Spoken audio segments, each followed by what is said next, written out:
56 લાખ ને 8 કરોડ રૂપિયા બનાવવા માટે તમારે શું કરવું પડે? Hard work, business, crypto? ના, તમારે માઇન્ડસેટ ચેન્જ કરવું પડે.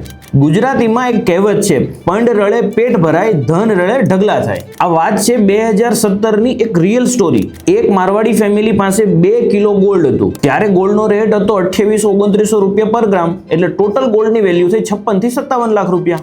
નોર્મલી લોકો શું કરે? ગોલ્ડને લોકરમાં રાખીને ભૂલી જાય, અથવા તો પૈસાની જરૂર પડે ત્યારે વેચી નાખે.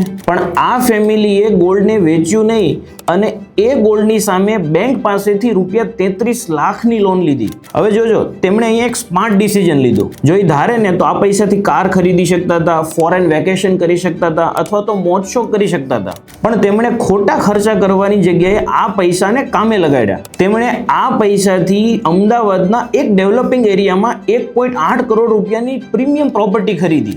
બાકીના પૈસા એ જ પ્રોપર્ટી ઉપર લોન લીધી અને ભરી દીધા, અને એ પ્રોપર્ટીને રેન્ટ પર ચડાવી દીધી. એ લોનના હપ્તા પોતાની આવક, સેલેરી અને રેન્ટમાંથી ભરતા ગયા. હવે એમની વેલ્થ ક્રિએશન જોઈએ.